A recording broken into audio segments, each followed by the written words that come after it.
من کان یرید حرث الآخرۃ نزد له فی حرثہ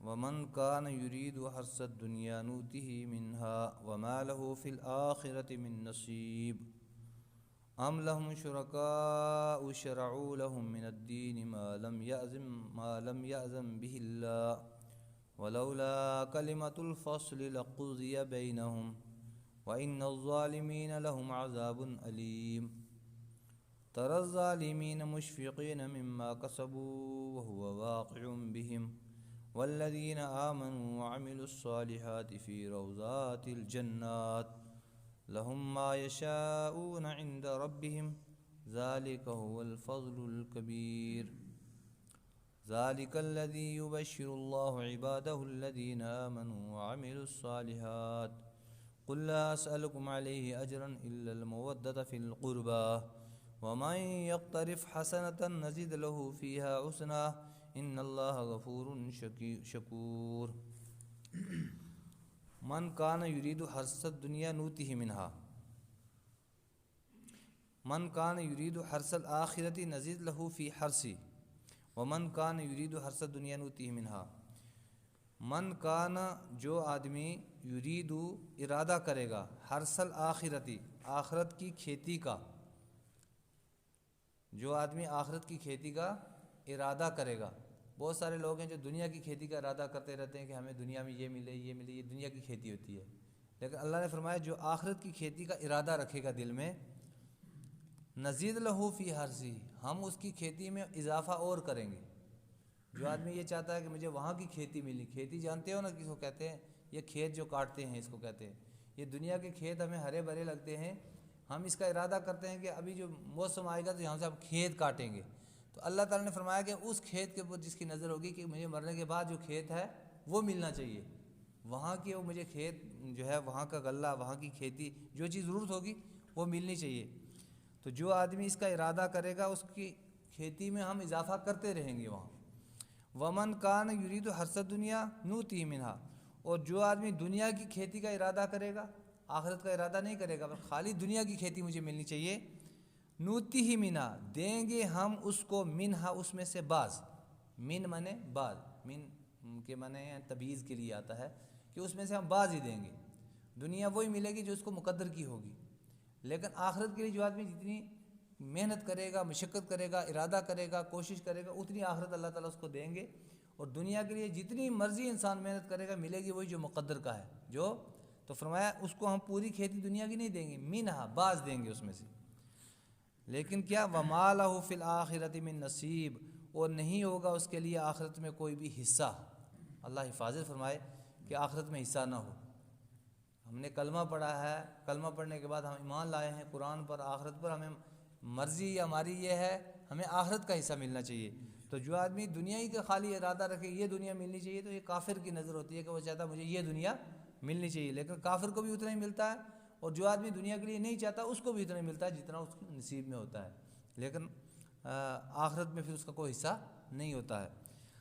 ام لہم شرکاء شرعوا لهم من الدین ما لم یأذن بہ اللہ، کیا ان کے لیے کچھ شریک ہیں، اللہ کے شریک ٹھہرائے ہوئے ہیں جنہوں نے ان کے لیے کوئی شریعت بنائی ہوئی ہے، کوئی دین بنایا ہوا ہے جس دین کا اللہ تعالیٰ نے اجازت نہیں دی ہے.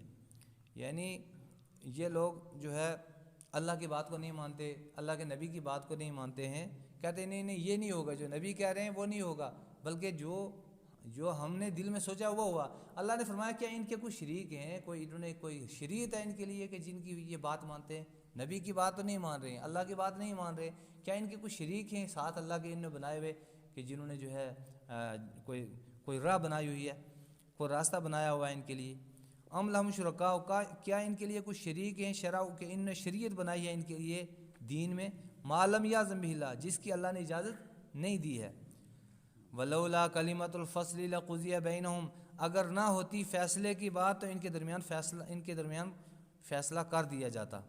اگر اللہ تعالیٰ نے یہ فیصلہ نہ ہوتا کیا ہوا، اللہ تعالیٰ نے یہ فیصلہ نہ ہوتا کیا ہوا کہ مرنے کے بعد جو ہے کیا، مرنے کے بعد یا جنت یا جہنم، اور قیامت آئے گی ہے نا، آخرت کا یہ فیصلہ نہ کیا ہوا ہوتا تھا، ان کو دنیا میں ہی فیصلہ کر دیا جاتا کہ یہ ختم کر دیے جاتے، نیست و نابود کر دیے جاتے. لیکن اللہ تعالیٰ نے ایک فیصلہ کیا ہے کہ انسان دنیا میں وقت گزار کر جائے گا. وہ کافر ہوگا اس کو بھی آپ نے 20-30 سال یا 60 سال گزارنا ہے، مسلمان ہوگا اس کو بھی وہ وقت گزارنا ہے. اگر اللہ تعالیٰ نے جو ہے فیصلہ نہ کیا ہوا ہوتا، فیصلے کی بات نہ ہوتی، تو ان کے درمیان فیصلہ کر دیا جاتا. وَإِنَّ الظَّالِمِينَ لَهُمْ عَذَابٌ أَلِيمٌ، اور ظالم لوگ ان کے لیے دردناک عذاب ہے. تَرَى الظَّالِمِينَ مُشْفِقِينَ مِمَّا كَسَبُوا وَهُوَ واقع بِهِمْ، دیکھیں گے آپ، دیکھیں گے ظالموں کو، دیکھیں گے ظالم لوگ، آپ دیکھیں گے ظالموں کو، ترا آپ دیکھیں گے ظالمین، ظالموں کو، اے نبی صلی اللہ علیہ وسلم آپ ظالموں کو دیکھیں گے کہ ڈر رہے ہوں گے اس چیز سے جو انہوں نے کمایا ہوا ہے. جب ظالم لوگ ہیں اپنا ظلم لے کر جب اللہ کے پاس جائیں گے، اللہ کی عدالت میں جب جائیں گے، تو یہ اپنے ظلم سے ڈرے، اپنے ظلم سے ڈریں گے کہ اوہو ہم نے یہ برا کام کیا، یہ برا کام کیا. اپنے برے کاموں سے جس کو دنیا میں خوشی سے کرتے ہیں اس کو دیکھ کر وہ ڈر رہے ہوں گے. وَهُوَ وَاقِعٌ بِهِمْ، اور وہ واقع ہو کر رہے گا. وہ اپنے ظلم میں آئیں گے وہاں، اور واقعتاً ان کو ڈرنا بھی چاہیے کہ ظلم کے آگے آئیں گے اور پکڑے جائیں گے. تو قیامت میں جب اللہ کے پاس ایک دن جانا ہے، سب کو جانا ہے، جو برا کام کیا ہوگا، جو ظلم اور زیادتی کی ہوگی، اس کی وجہ سے خود ڈریں گے وہ، اور وہ ظلم میں پکڑے بھی جائیں گے. والذین آمنوا وعملوا الصالحات فی روضات الجنات، جہاں ظالموں کا، کافروں کا تذکرہ آتا ہے، ساتھ میں ایمان والوں کا تذکرہ بھی آتا ہے، جو بیچارے ظلم نہیں کرتے ہیں، بس اللہ سے ڈرتے رہتے ہیں، ایمان، اپنے ایمان کی وجہ سے ظلم نہیں کرتے کہ مجھے اللہ کے پاس جا کر جواب دینا، ان کا تذکرہ بھی آتا ہے ظالموں کے ساتھ. والذین آمنوا، وہ لوگ جو ایمان لائے، وعملوا الصالحات، اور نیک عمل کیے، فی روضات الجنات، وہ جنت کے باغوں میں ہوں گے، جنت کے باغوں میں ہوں گے. جنت ایسی چیز ہے کہ جو آدمی جنت میں چلا جائے گا پھر وہ ہمیشہ ہمیشہ وہیں رہے گا، اس کو موت بھی نہیں آئے گی. اور جہنم ایسی بری چیز ہے، جو آدمی جہنم میں چلا جائے گا تو اس کو بھی موت نہیں آئے گی، اس کو ہمیشہ جلنا ہے. اللہ بچائے جنت سے، اور اللہ جنت عطا فرمائے. تو جو مومن ہوتا ہے دنیا میں ظلم سے رکتا ہے، بدکاریوں سے رکتا ہے، برائیوں سے رکتا ہے، اس کو اللہ تعالیٰ جنت کے باغ عطا فرمائیں گے. لہم ما یشاؤون عند ربہم، ان کے لیے ان باغوں میں وہ چیز ہوگی جو وہ چاہیں گے، جو وہ چاہیں گے اپنے رب کے پاس. یعنی جنت کے اندر یہ نہیں ہے کہ کھانا بنانا پڑے گا، پکانا پڑے گا، کچھ کھانا بنانا پکانا نہیں ہے، بلکہ اگر انسان کے ابھی دل آ گیا کہ مجھے جو ہے پھل ملنا چاہیے، تو پھل ہی نیچے آ جائے گا. اور فرمایا پھل کے لیے ہاتھ بھی اوپر کرنے کی ضرورت نہیں پڑے گی، بلکہ بالکل سامنے آ جائے گا جو انسان چاہے گا. یہاں تک کہ انسان چاہے گا، حدیث میں آتا ہے کہ انسان چاہے گا کہ دنیا میں ہم کھیتی باڑی کیا کرتے تھے، پھر اس کا الگ ہی مزہ ہوتا تھا، تو اس کو وہاں کھیتی باڑی کرنے کا بھی موقع دیا جائے گا کہ چل تو یہ مزہ بھی پورا کر لے، کھیتی باڑی کر کیا. تو یہ ساری جو چیز جو انسان چاہے گا وہ انسان کو ملے گا. ذالک هو الفضل الکبیر، یہ بہت بڑا فضل ہوگا، یہ بہت بڑا انعام ہوگا. جس کو مرنے کے بعد جنت مل گئی تو یہ بہت بڑا انعام ہوگا. حدیث میں آیا ہے کہ جب آدمی اس دنیا سے جاتا ہے تو پھر جب اللہ کے پاس جائے گا، جب اللہ تعالیٰ کہیں گے کہ اب تیرے لیے جنت ہے، تو کامیاب ہو گیا. تو حدیث میں یہ آیا کہ اگر بندے کو اگر موت ایک دفعہ آ نہ گئی ہوتی تو وہاں وہ خوشی کے مارے مار جاتا، اتنی خوشی ہوگی اس کو کہ خوشی کے مارے وہ مار جاتا. لیکن چونکہ موت کو بھی موت آ چکی ہوگی. ذالک الذی یبشر اللہ عبادہ الذین آمنوا وعملوا الصالحات، یہ وہ چیز ہے کہ جس کی خوشخبری دیتا ہے اللہ تعالیٰ اپنے ان بندوں کو جو ایمان لائے، جو ایمان لائے، وعملوا الصالحات، اور نیک عمل کیا، ان کو اللہ تعالیٰ اس کی خوشخبری دیتا ہے. آگے فرمایا قل لا اسألکم علیہ اجرا الا المودۃ فی القربى، اے نبی صلی اللہ علیہ وسلم آپ کہہ دو، قل میں نے آپ کہہ دو، نہیں میں مانگتا ہوں تمہارے اوپر کوئی اجر مگر یہ کہ قریبی رشتہ داروں میں محبت.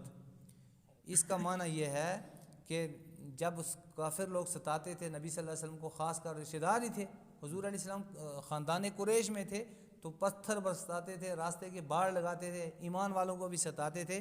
تو اللہ کے نبی صلی اللہ علیہ وسلم فرمایا کہ میں تمہیں جو جنت کی بشارت دے رہا ہوں، قرآن پڑھ کر کے سنا رہا ہوں، اس پر میں تم سے کوئی اجرت نہیں مانگتا ہوں. مجھے نہ تمہاری اجرت کی ضرورت، نہ تمہارے پیسوں کی ضرورت، نہ تمہاری دولت کی ضرورت، لیکن ایک چیز میں ضرور مانگتا ہوں، وہ یہ کہ کم سے کم رشتہ داری کا خیال کرو. میں بھی تمہارے خاندان کا آدمی ہوں، میرے ماننے والے تمہارے خاندان، ہم ایک دوسرے کے ساتھ خاندانی لحاظ سے تو ملتے جلتے ہیں. اگر ہم ایمان والے ہیں تم ہمیں ستا رہے ہیں، لیکن کم سے کم رشتہ داری کا خیال تو ضرور کرو. یہ ایسے ہی ہوتا ہے. اس کی مثال ایسے ہے کہ جیسے آپ ایک آدمی کو کہو جی آپ جو ہے آؤ چائے پی لو, وہ کہ میری چائے یہی ہے کہ آپ فلاں کام کر رہو, میری چائے یہی ہے. اس لیے اللہ کے نبی صلی اللہ علیہ وسلم نے فرمایا کہ میری اجرت یہی ہے کہ کم سے کم رشتہ داریوں کا بھی خیال کرو اور مجھے اتنا مت ستاؤ. وَمَن يَقْتَرِفْ حَسَنَةً نَزِيدْ لَهُ فِيهَا حُسْنًا, اور جو آدمی ایک نیکی کماتا ہے ہم اس کے اندر اور اضافہ کریں گے خوبیوں کا. ایک نیکی پھر دوسری نیکی پھر تیسری, اضافہ ہی ہوتا رہتا ہے. ایک نیکی انسان کرے گا پھر دوسری کرے گا پھر تیسری کرے گا پھر چوتھی کرے گا, اضافہ ہی ہوتا رہے گا. ان اللہ غفور شکور, بے شک اللہ تعالیٰ بخشنے والا بھی ہے, شکور میں نے قدردان بھی ہے. بخشنے والا اگر گناہ کیے تو اللہ بخشنے والا بھی ہے, یہ نہیں کہ اللہ بخشے گا نہیں, معافی مانگو ضرور بخشے گا. شکور اللہ تعالیٰ قدردان بھی ہے. یعنی دنیا میں جب آپ کسی کے ساتھ اچھا کام کرتے ہو تو وہ آپ کو اچھا جو ہے انعام دیتا ہے.